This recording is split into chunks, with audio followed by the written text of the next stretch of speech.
Perezida William Ruto wa Kenya yakiriye General James Kabarebe n'umwe ya Perezida Paul Kagame. Naho mu yindi nkuru muri Repubulika Iharanira Demokarasi ya Kongo, Guverineri wa Haute Katanga yahunze igihugu. Turasoreza ku nkuru yo mu karere ka Nyamagabe ahavugwa abayobozi begujwe kubera kurya amafaranga y'abaturage. Ye nongeye kuguha ikaze kuri byose, niyo official umuyoboro kugezaho inkuru zize kandi zicukumbuye gatanu ku kandi. Y'abandi yanatiriza abayigiye ku migabanzi banze nk'abazininga mu nzira izo narose zikabima Imana ntiziramagambo agambanye barunduka ikiganza. Uri kumwe nawe imibarenga no gusuzuna guha ikaze. Dr. William Ruto uyobora Kenya kuri uyu wa 17 Nyakanga 2025 yakiriye intumwa yihariye ya Perezida Paul Kagame General James Kabarebe baganira ku kongerera imbaraga umubano w'iki gihugu n'u Rwanda. Ubwo General James Kabarebe usanzwe ari umunyamabanga wa leta muri Minisiteri y'Ububanyi n'Amahanga n'Ubutwererane yakirwaga ku biro bya Perezida Ruto i Nairobi, yari kumwe na Ambasaderi w'u Rwanda muri Kenya Ernest Rwamucyo. Perezida Ruto yasobanuye ko mu bindi yaganiriye na General James Kabarebe harimo intego Kenya n'u Rwanda bihuje yo gukomeza ubufatanye mu kubungabunga amahoro, umutekano, ubucuruzi no kwishyira hamwe kw'akarere ndetse n'ibibazo byo mu karere. Yagize ati Kenya n'u Rwanda biracyari abafatanyabikorwa bahamye mu guteza imbere umutekano n'iterambere mu karere ka Afurika y'Uburasirazuba. Umubano w'u Rwanda na Kenya uhagaze neza kuva mu myaka myinshi ishize, ushingiye cyane ku bufatanye mu rwego rwa politike ndetse n'ubukungu. Mu rwego rw'ubukungu, Kenya ni kimwe mu bihugu binyuzwamo ibicuruzwa byinshi biva cyangwa bijya mu Rwanda binyuze ku cyambu cya Mombasa. I Kigali kandi hakorera ibigo byinshi by'Abanyakenya.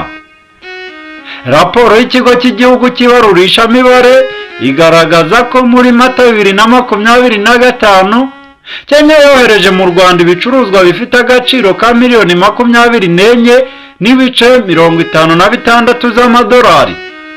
Muri uko kwezi yaje ku mwanya wa 4 mu bihugu byohereje byinshi Kigali. Muri Mata 2023 u Rwanda na Kenya byagiranye amasezerano 10 arimo y'ubufatanye mu iterambere ry'uburezi, ikoranabuhanga, uburinganire n'iterambere ry'umwana, amahugurwa mu bya diplomasi, ubuhinzi, ubuzima no guhererekanya ubumenyi mu iterambere ry'amakoperative. Naho mu yindi nkuru, Guverineri w'intara ya Haute Katanga muri Repubulika Iharanira Demokarasi ya Kongo Jacques Kiyabura Katwe yahunze nyuma yo gutumizwa na Minisiteri y'Umutekano w'imbere mu gihugu. Tariki ya 8 Nyakanga 2025 Minisitiri Jacques Meshaban yandikiye Kiyabura amusaba kwitaba ikishasa mu gihe kitarenze amasaha 48. Bikaba byaraketswe ko agiye gusobanuzwa amagambo yavugiye mu nama y'abanyamuryango b'ihuriro Union Sacrée yabereye i Lubumbashi tariki ya 30 Kamena. Muri iyi nama Kiyabura yavuze ko Colonel Nanga uyobora ihuriro AFC M23 na Joseph Kabila Kabange ari abanyekongo, bityo ko mu gihe baganira na leta ya Repubulika Iharanira Demokarasi ya Kongo bakemura amakimbirane bafitanye nk'uko umuryango ukemura ibibazo by'abawugize. Amagambo ya Kiyabura yatumye leta ya Repubulika Iharanira Demokarasi ya Kongo itangira gukeka ko yaba akorana n'abayobozi ba AFC M23 ndetse na Joseph Kabila bafatwa nk'abanzi b'ubutegetsi bw'iki gihugu muri iki gihe. Aho kugikishasa, Kiyabura yafashe icyemezo cyo guhunga igihugu tariki ya 10 Nyakanga, ibyatumye leta ya Repubulika Iharanira Demokarasi ya Kongo itangira kumushakisha, inashyiraho guverineri w'agateganyo wa Haute Katanga Martin Kazembe. Mbere yo guhunga igihugu, Kiyabura yabanje gusobanura ko kujya i Kinshasa bitamushobokera kubera impamvu z'uburwayi, gusa abo muri leta bavuga ko cyari ikinyoma. Duse n'abacakabugi mu karere ka Nyamagabe, ubuyobozi bw'akarere bwavuze impamvu yatumye hari abayobozi bahagarikwa ku mirimo bakora ndetse n'uwasezeye ku kazi. Hashize iminsi 2 mu karere ka Nyamagabe havugwa ikibazo cya bamwe mu bayobozi b'amashami banditse basezera ku kazi, abandi barabyanga. Umuyobozi wungirije ushinzwe iterambere ry'ubukungu mu karere ka Nyamagabe, Habimana Tade, avuga ko mu banditse basezera ku kazi harimo umuyobozi w'ishami ry'imibereho myiza no kurengera abatishoboye. Habimana yabwiye itangazamakuru ko uyu yabikoze ku bushake bwe bitewe n'inshingano z'akazi atubahirije cyangwa ku zindi mpamvu ze zitandukanye. Visi Meya Habimana avuga ko hari abo ubuyobozi bw'akarere bwahagaritse ku kazi mu gihe cy'amezi 3 kandi badahembwa. Ati mu bandi bagomba gukurikiranwa twahagaritse harimo umujyanama wa komite nyobozi n'umuyobozi w'ishami ry'imicungire y'abakozi, kandi amakosa bashinjwa gukora ntabwo yatangazwa. Uyu muyobozi avuga ko ibi byakozwe ari ibisanzwe mu kazi kandi ko abo bahagaritswe barimo gukorwaho iperereza ku makosa bakekwaho.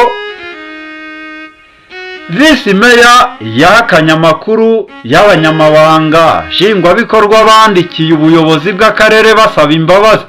Ati nta bandi bakozi nzi banditse basaba imbabazi. Ibi Habimana yabivuze asubiza ikibazo cy'inkuru yabanjirije iyi, aho baduhaye amakuru bavuga ko hari abanyamabanga nshingwabikorwa b'imirenge ya Uwinkingi, Kibirizi, Mbazi ndetse n'uwa Kibumbwe bo bandikiye ubuyobozi bw'akarere basaba imbabazi kubera amakosa bavugwaho. Amakuru acukumbuye avuga ko umuyobozi wanditse asezera ku mirimo yari ashinzwe bamukekaho kunyereza amafaranga y'abaturage muri VUP, cyane ay'imirimo y'amaboko kubera ko biri mu nshingano ze. Mu bandi bayobozi bavugwa muri iyi nkuru harimo uwariye amafaranga y'abaturage yanga kubishyura bigera ubwo baza kumuregera ubuyobozi bw'akarere, ariko ntiyayishyura kugeza ubwo iki cyemezo cyo kubahagarika gifashwe. Hari kandi n'abatindaga gutanga raporo bikagera ubwo ubuyobozi bw'intara bwandikira akarere bugasaba ibisobanuro. Ayo makuru kandi avuga ko hari abo Visi Meya atavuze bigeze kwimwa amafaranga ya RAPSAM, barega akarere karatsindwa bibaza ubuyobozi. Abatanze amakuru bakavuga ko ubuyobozi bw'akarere bumaze kubona ko bwatsinzwe n'amafaranga y'ibirarane bwagombaga guha abo bayobozi ukuntu ari menshi, bwaje kujurira. Ubu hategerejwe ko urubanza ruba. Kubafatira iki cyemezo ngo ni uburyo bwo kubikiza nk'uko ayo makuru akomeza bivuga, gusa bikavugwa ko hari bamwe muri abo bayobozi bahagaritswe bamenaga amabanga y'akazi. Ku birebana na ba gitifu b'imirenge 4 yo muri aka karere byavugwaga ko banditse basaba imbabazi.